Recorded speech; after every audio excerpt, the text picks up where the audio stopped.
Hello everybody, Reggie Time here, and the following video is going to be of me playing in some incredibly soft games of poker in various PPP poker clubs. I work as an affiliate with an incredibly well-connected, long-standing agent, and the reason for my doing that is A, to have a profitable affiliate business for myself, but B, and this bit is important because if I don't do this my business doesn't work, is to help you guys get into the very best games that can be found in all of the app clubs, whether it's PPP Poker, UPoker, Poker Bros, etc. All these clubs are unregulated, so they do carry a greater degree of risk, but this is more than mitigated by the ridiculous game quality that can be found very easily in these clubs if you just take even the slightest bit of time to game select properly. As you'll see in the video that's going to follow this short intro, whether I win or lose, the games truly are amazing. There's loose passive players galore, and the occasional maniac pops up just to make things more interesting and more high variance. But yeah, overall you'll see, just look at the stats in the video. Even if you don't watch the whole thing, just pause the video, look at the stats at all the tables, and sure you agree the games do look amazing and they do play amazing too. If you're a winning, break even, or even a small losing player on a mainstream site, it's very unlikely you'll be a losing player on these sites. I mean, if you're a winning player on somewhere like PokerSites or Party Poker, you'll crush these sites. If you're breaking even, you'll win nicely. If you're a losing player, then maybe you'll become break even or better.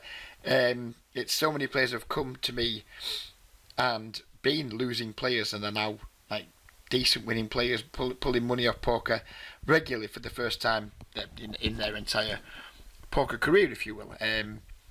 So yeah, even if you are a consistent losing player, the rate at which you will lose in these clubs, if you do lose at all, will be significantly slower than the rate you lose at on the mainstream sites where there's lots more like very good players kicking around.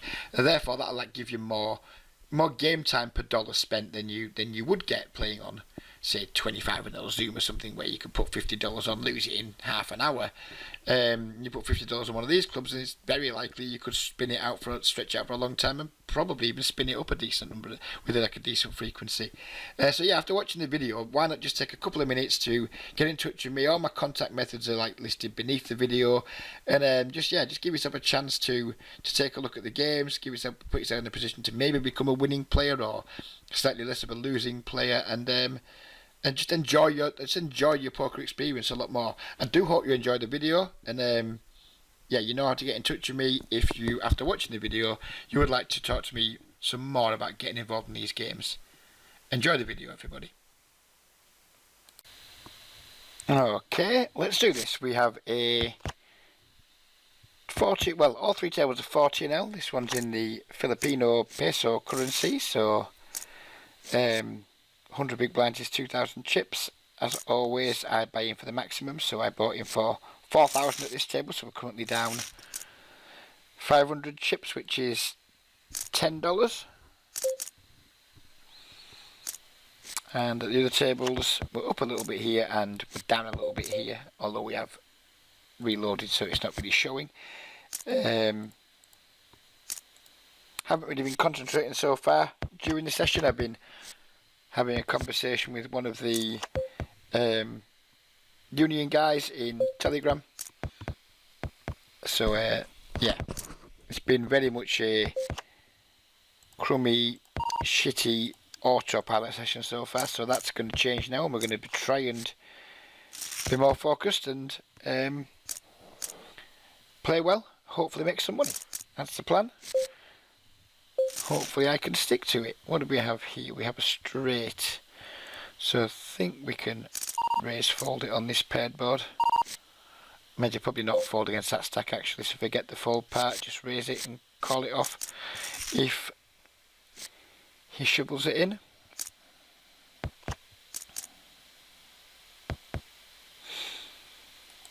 That's some pretty good tables again. What are we doing with these 10s here? 33-17 open. I think it's a squeeze. Probably not folding once we make it that size. Probably should have considered whether it was folding or not before I chose my sizing, but we got it through. So this would be the worst table of the three, I think, and we still have every player with greater than a 30 VPIP and no one looking particularly talented. This guy probably looks the most talented at the table. The rest are just kind of loosish, passive-ish, fishy type players, exactly the type of players I love to play against. I quite enjoy playing against maniacs too. What I don't enjoy playing against is good aggressive players. They can get in the fucking bin. No interest in playing against those guys because, well, they're just not shit enough basically. But yeah, all these 40/5s, 43/12s, 50/11s. Yeah, we like to be involved against these guys.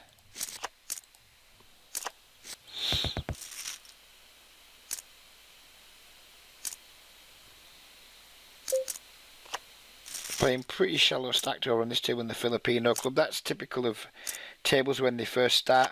Most of the fish just buy in for the absolute minimum, which is 20 big blinds, and they either bust or they win and usually stick around. So it can be kind of slow going at first, but worth persevering with because you can eventually be sat in some really good games that get pretty, well, not super deep, but you know, like you can get in games where there's 4 absolute certified fish at the tables and maybe, you know, 400 big blinds between them, which is always nice to try and tap into, of course.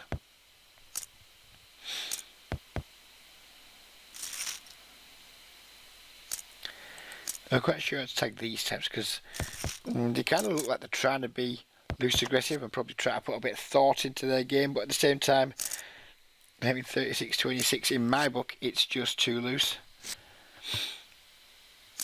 Like 6 max cash games without an ante, don't think you need to be playing as loose as that. I know I certainly don't.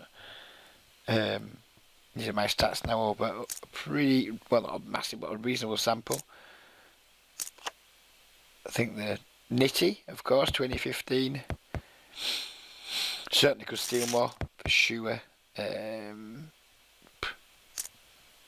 Happy enough with my stats, so I could certainly be a little bit more loose and a little bit more aggressive, I suppose, but I'm doing so well. I'm pretty much going down the if it ain't broke, don't fix it road until my style stops crushing. And I'm very, very confident that using the methods I use, I have a double-figure win rate in these games. So whilst that continues to be the case, I certainly won't be making any wild adjustments.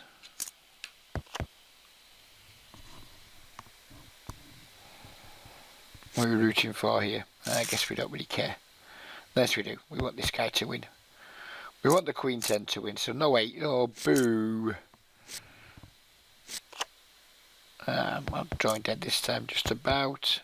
Chop it up. It's a bit annoying because they're both left with like relatively short stacks. I'd rather one of them had won the lot, but you don't always get what you want, do you?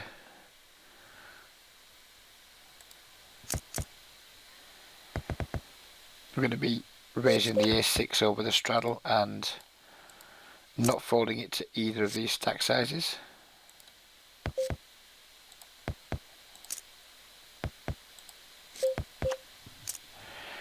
Being 3-bet tiny here, just going to call and hope to flop well.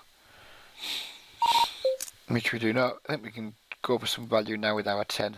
Check twice, it's check round.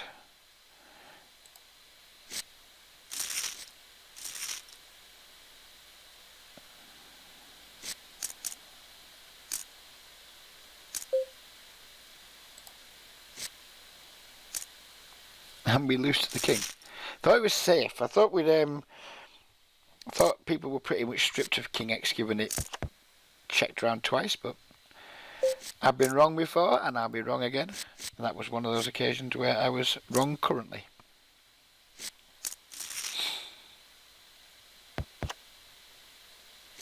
There's these two guys here. He's going to make an unusually large button open because both are so loose. If they've got anything they want to play, they're going to call this amount, and I'd rather build a bigger pot as soon as possible so we don't in any weird post-flop spots.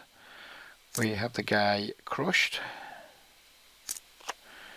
Is he going to wriggle out? Nope. No wriggling. You just get the job done. We'd like very much him to reload, but he didn't, so never mind.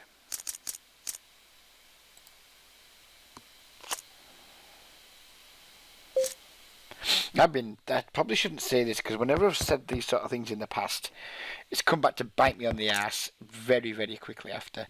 But I am on the longest upswing I can remember for a very long time. It feels at the moment like log in, play my usual game, and win 80% of the time or more. It's a very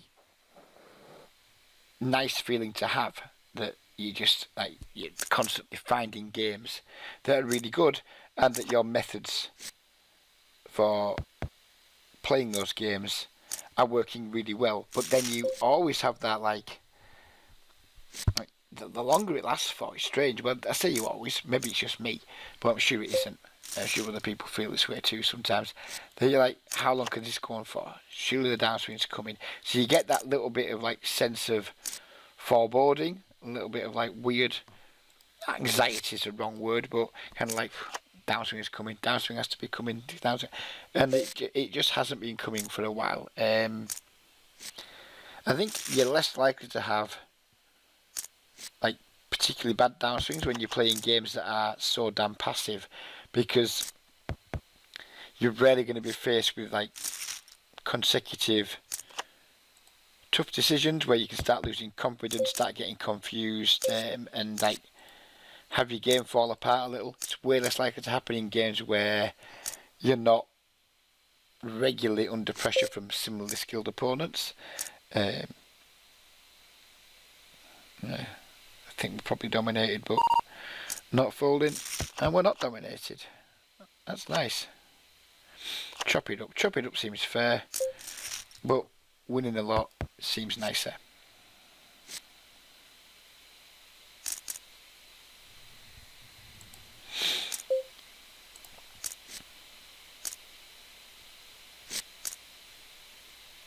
We'd very much like these guys to tap into this guy's stack.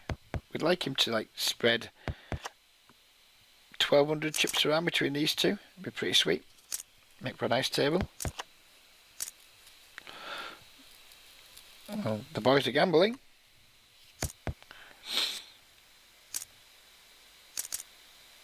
Right, not really. They're not really gambling. They've just got hands that want to do what they did off their stack depths. Happy to see the looser guy win the pot.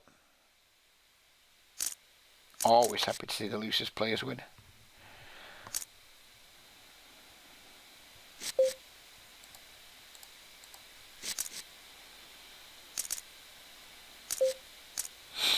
We do here ace 5 suited versus under the gun.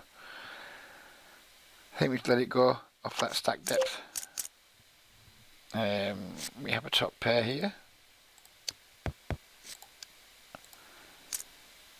Start with the bet. Continue with the bet.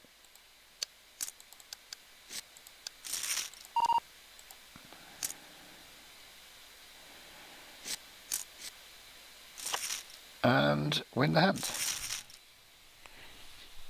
Pretty plain sailing. Can't complain. Pretty plain sailing. This guy tops up, which is nice.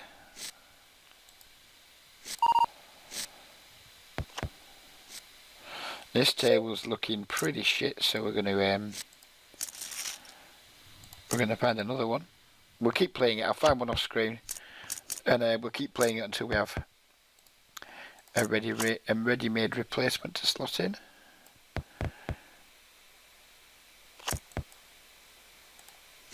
It doesn't necessarily have to be 40-0 either. Don't want to be too precious about it.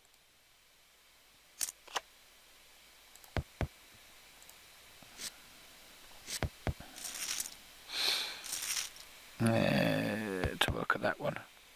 I mean, it's better, but not fantastic. What have we got going on here? Oh, we've got a 6 year node table that's just starting. That might provide us with some entertainment. Will it? You'll do for me, kid. So we'll whack that table in. We'll stick it over there until we're ready to leave this table.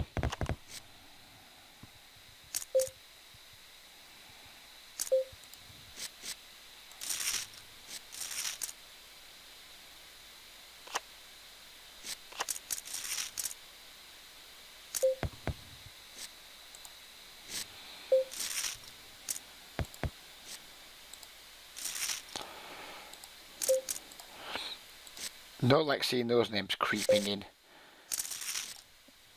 The very best thing about these sites is that they are not particularly populated with Eastern Europeans.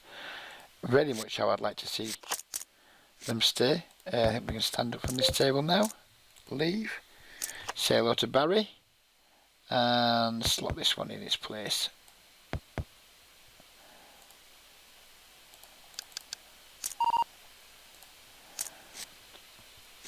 Not happy with the symmetry. That's a bit better.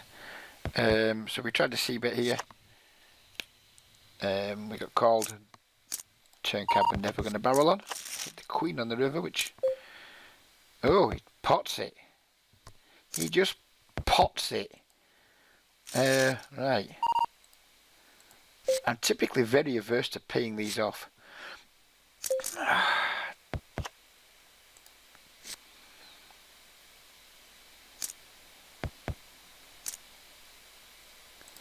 Don't like double time banking. Do we know about this dude?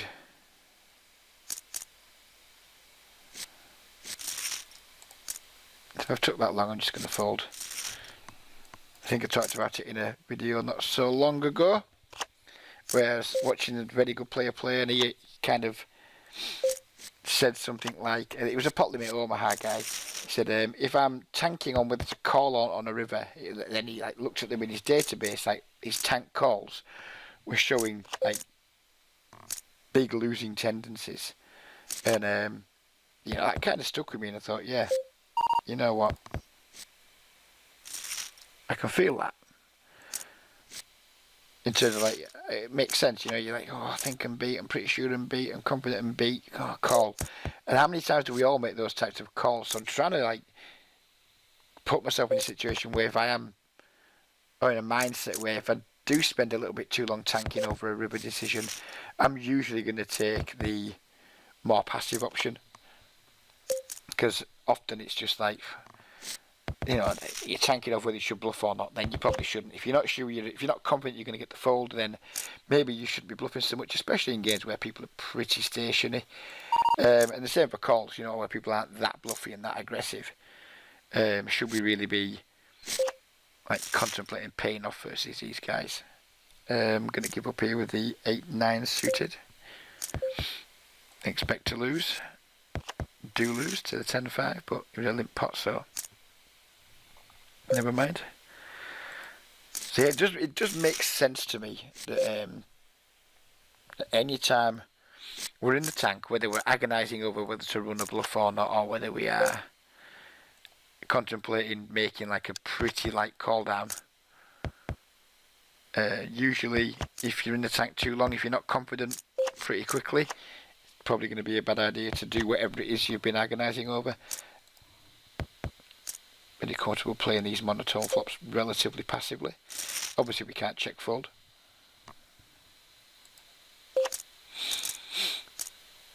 And a good chance I'm going to check call the turn as well, I think.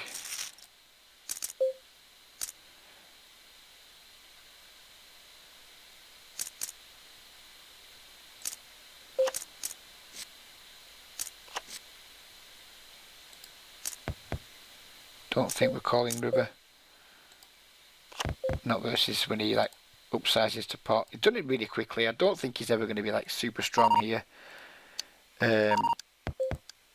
but we just don't have enough to call down with. And if he is, like, he looks like 38-12, pretty passive, but he could be one of these guys who like really passive pre-flop and like pretty aggro post-flop. It's gonna like make a very, very small raise here. If he's got the Jack Queen, then he's gonna get himself paid off royally. And when we get check raised on these boards, I'm not expecting to see too many folds when we 3-bet. He just has 10-9, so he's drawing dead, which is nice.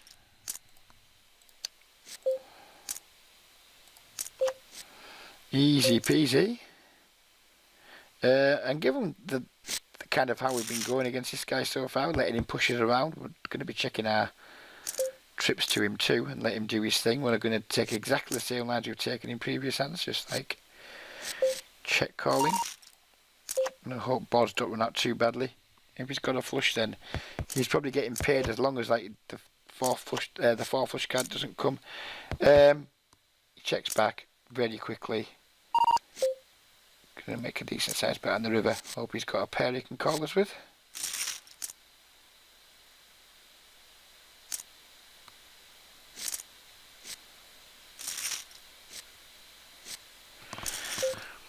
Nope, no dice. This guy sent me I was about to send him a thumbs up back. He sent me one, which I thought was very civil of him, but didn't get around to it in time, unfortunately. Oh, if you do have watched the video, sir, fair play to you for your civility post cooler. I mean, this stack size, I'd realised what his stack size was, just a bet the flop. Oh, it wouldn't have made any difference, he would have called anyway, of course, but just tore off the gutter ball on the turn. Boom.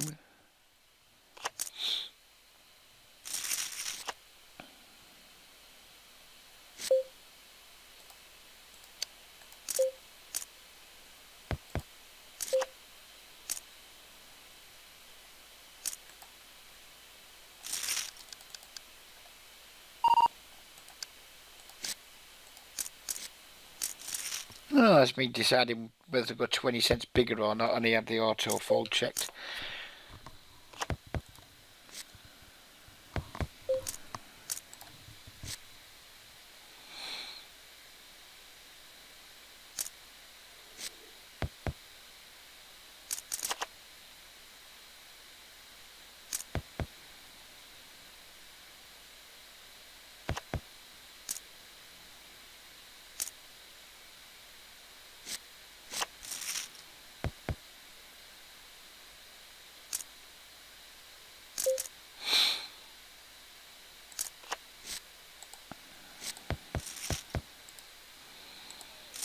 We have to attack a 38-12 as a Mr. Bluey, don't we? Blue used to be my short stack tag, but since you don't have green on PPP, which is bonkers to not have green. What is that all about, PPP? Get me a green tag. We just have to use blue instead.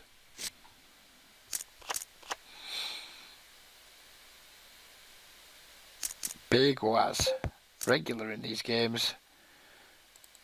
Not very good.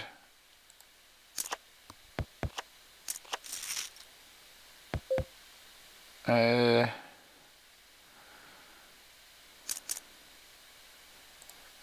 pretty big, and then just give up river if he calls again.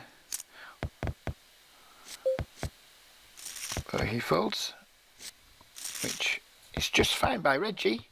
I just refer to myself as the third person. What an absolute wally I am.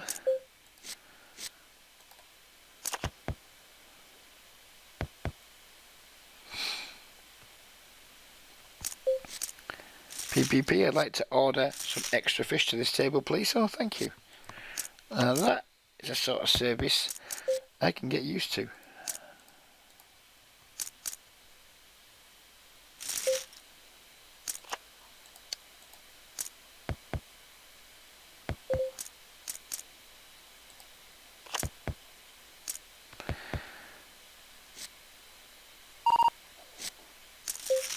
And give the King Jack offsuit a miss, facing the 3-bet.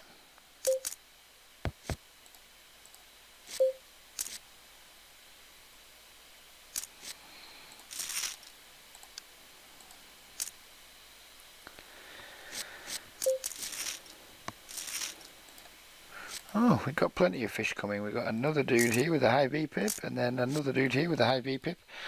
All we need them to do now is top up when the action's on them, and happy days. We have a delightful table.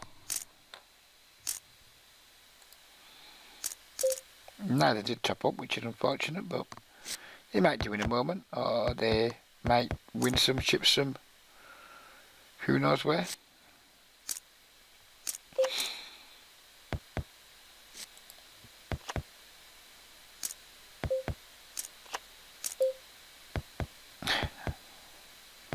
That sizing. What does that mean? Does that mean, I'm going to fall, but does that mean like he's willing to like fall to a back raise jam? Like if I back raise it, like he's just like kind of putting a feeler 3-bet out, feeler 4-bet out there or something? I'm not sure what that... I mean, looking at his exact hand, it does mean that he would have folded to a back raise from me, you would imagine. It just seems like an odd sizing to choose.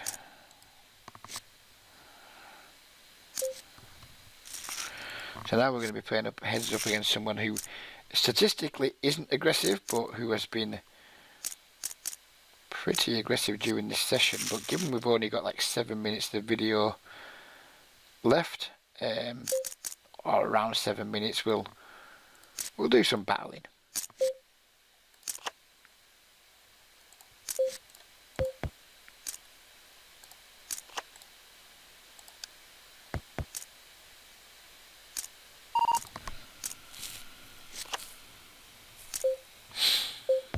I mean, this, how much pure bullshit does this look like?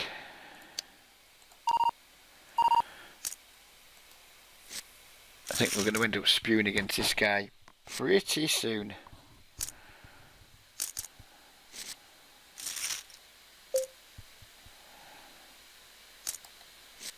There could definitely be some spew incoming, guys.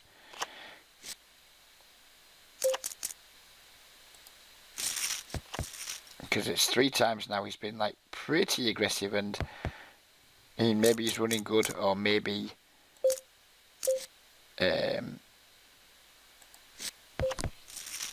well, I don't know, but I can't take it. I cannot take it. Next time we have a reasonable made hand, I'll be struggling to fall to him.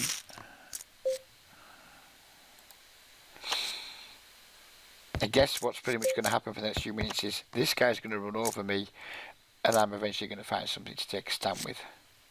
That's how I feel it's going to go.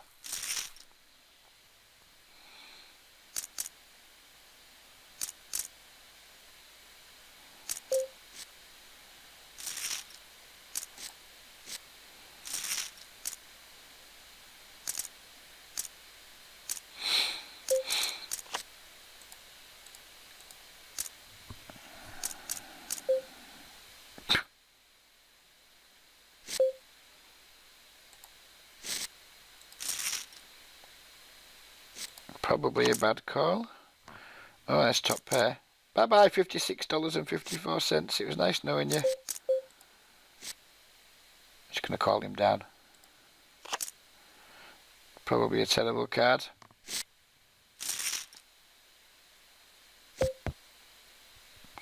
Right, if Ace Queen and Ace King do not improve on this river, we are not folding. Sadly, both of them improved, so we are folding. 9-4. 9-4, eh?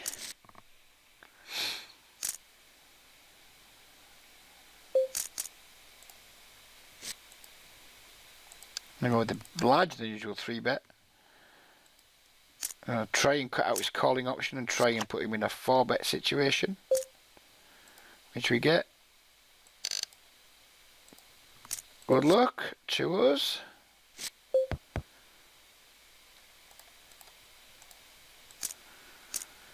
Ace 9.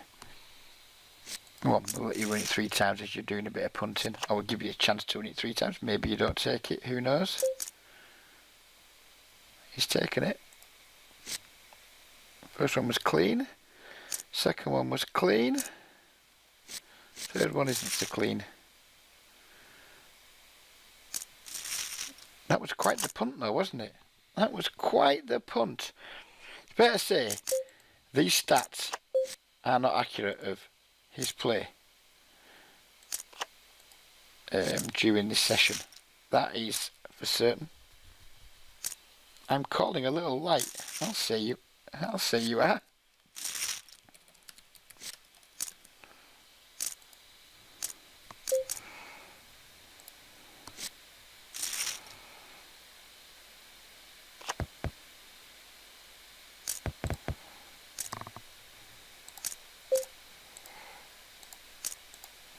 Given he's calling a little light, I can't remember exactly what size we made it last time, but it was big, so we'll go big again.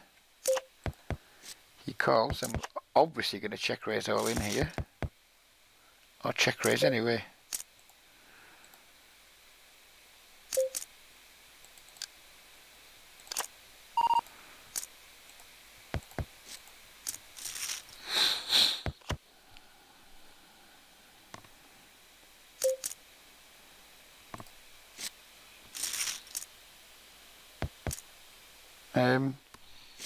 The video's due to end, but it feels like it'd be a real shame to end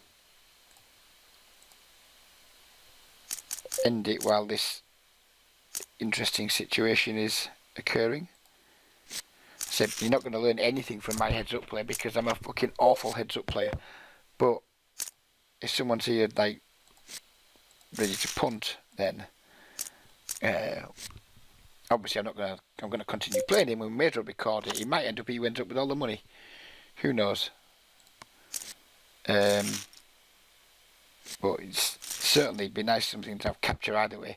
Either he just like plays well, runs well and beats me, or we take his money, or the table fills and then we just kind of end the video naturally. You know, this video will go on until either this table fills up a bit more or he has no chips in front of him.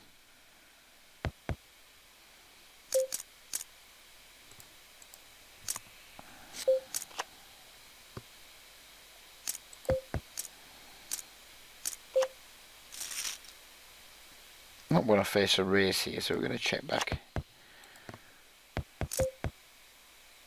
Still don't want to face a raise.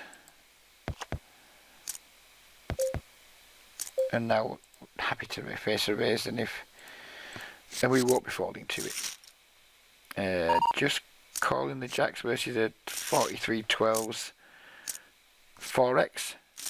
We get squeezed by a maniac. If he doesn't go all in, if he doesn't 4-bet, then we're going to do it. If he does 4-bet, we might just get the hell out of here. Yep, we are out of here. How often is that a bluff from a 43-12? It just isn't. Just isn't.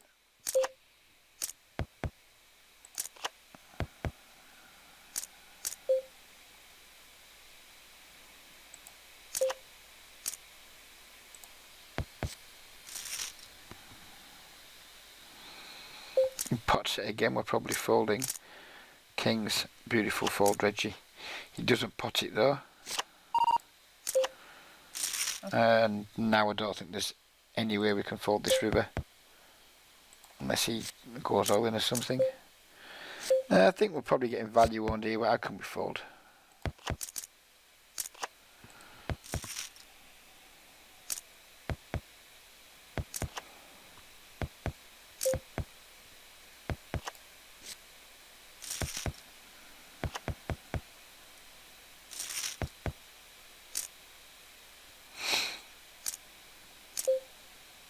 Oh, he's 4xing now.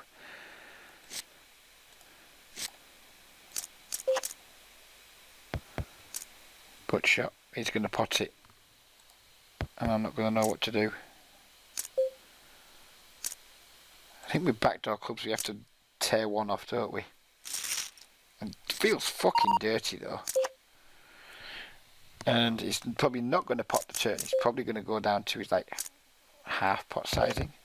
Oh, he snap checks back. I think we have to bluff this river.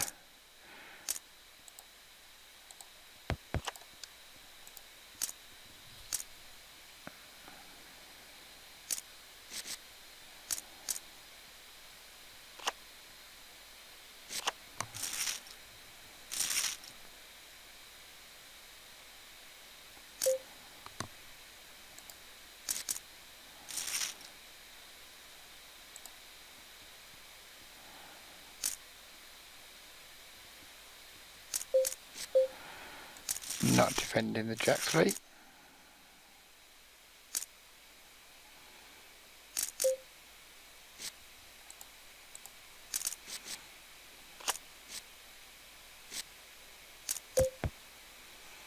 I'm going to really hope he check. We're going to bet big here because we're going to hope he check raises.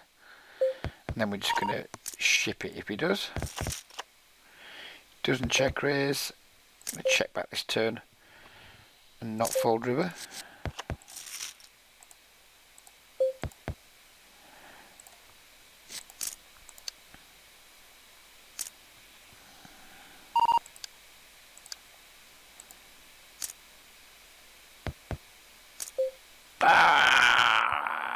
I was fearing the raise coming. Good hand, sir. Good hand. Even if you bluff me, good hand.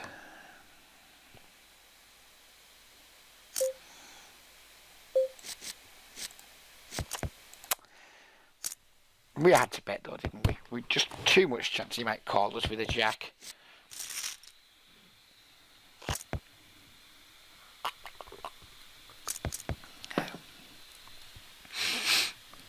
Nice to have a 77 VP just come and throw his hat into the ring. We'll have a little vape. Because we're still only 34 minutes in. That's like it's the longest video ever. And we'll assess the recording options at the end of the vape. If the table fills, then probably just going to continue playing but stop recording.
I still haven't got a tag for those types. I guess they're just that untagged and that's their tag by default.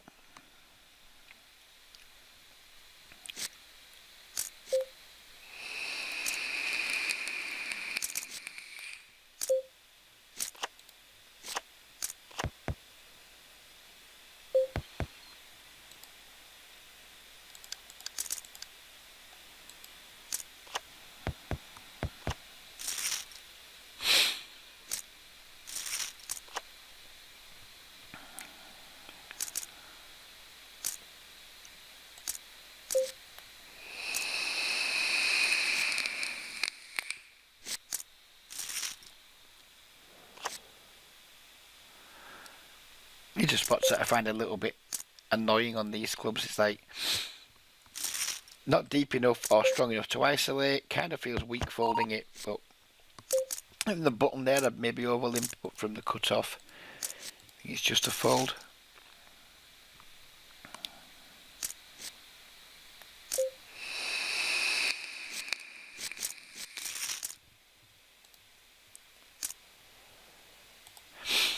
Do I want to give... Oh no, now he's called as well. Oh, mind you, are we getting more value now? Wow. 8-9.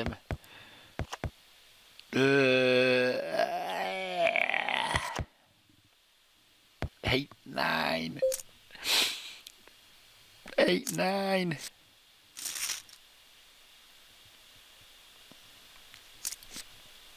Oh, we'd have lost that. I'd have been absolutely sickening to lose to the 8-9. If we jam, he's never folding. That would have been absolutely sickening to lose to the 8-9 there. It would have broke my little heart.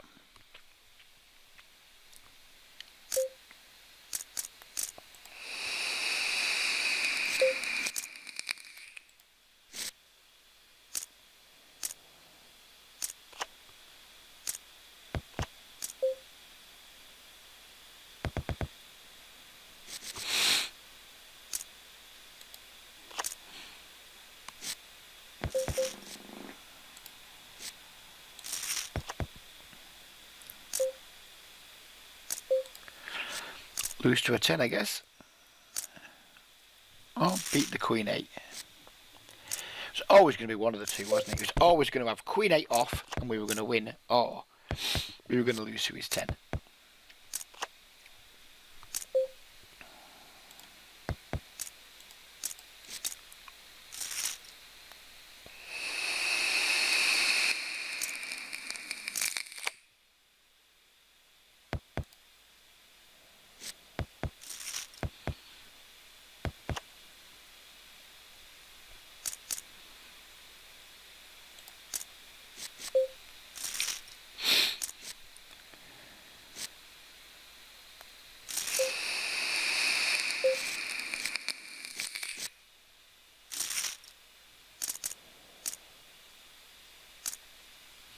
Jack Dewey. Come on, the Jack Dewey. Jack. Oh, you fuck, sir. Oh, you're not. 8. 8. Oh. Never mind. Good shot. We're going to be... All right, we're going to call here. He's going to pot it. And we're probably going to call again.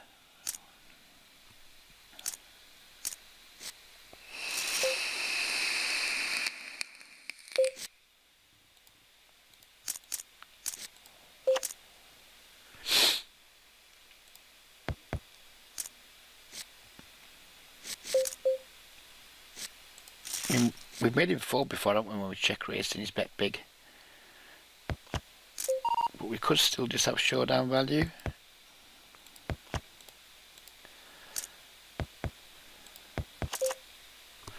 Now we do.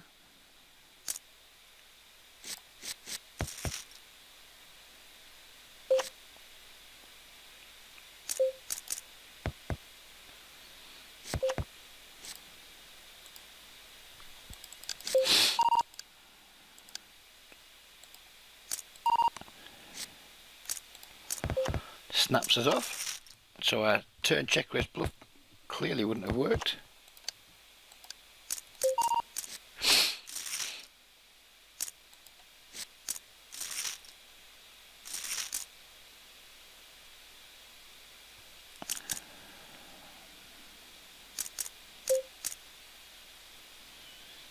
We'll give him some action.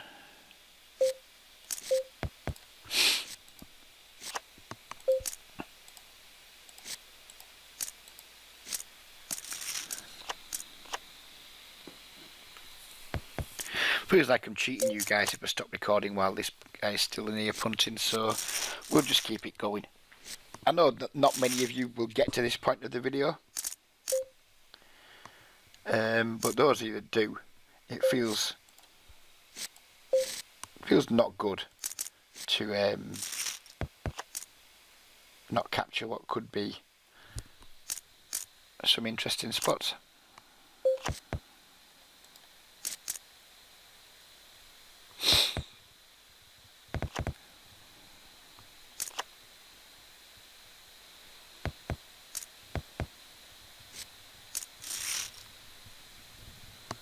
Yeah, statistically, I'm not giving him the purple tag, but given the way he's played this particular session, he should absolutely have one.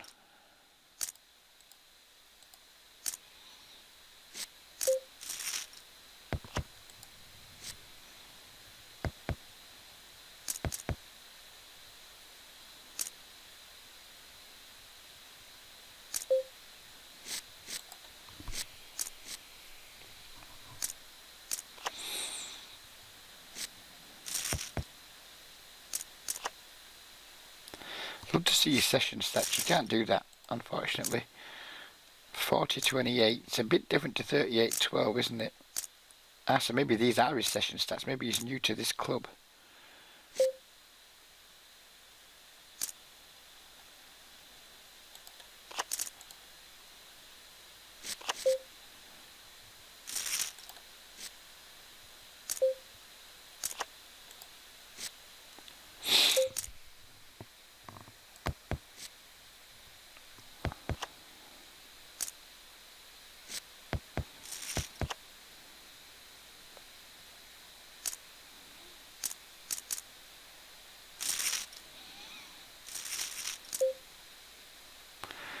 4x out of the small blind. Our hand's too strong to fold. Flop a gut shot. I think we're just going to check back on here. This guy doesn't see bet a lot, so him not see betting wouldn't be particularly unusual. And he does 3/4 pot the turn, and we'll let it go.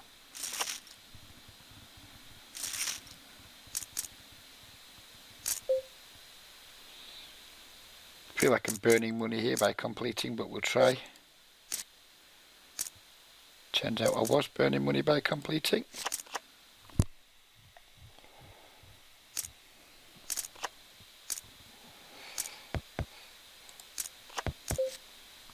And given now the table's filling up, we're going to stop the video. I'm going to continue playing because I'd be absolutely insane to leave this table in particular. But yeah, I hope you guys have enjoyed it. There'll be another video coming in another couple of days. Not sure what I'm going to be playing next time. I kind of hamstrung myself this time by saying I'm going to play 40 in the next video. I'm not going to say what I'm going to be doing because it could be a mixture of anything. Maybe some PLO, who knows. We're going to call this guy off here with the King Queen. Now, good call, Reg. Absolutely not running it multiple times. Good call, Reggie.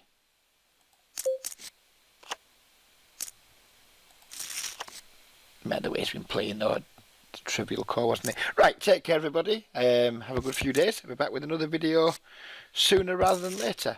Take care and bye bye for now.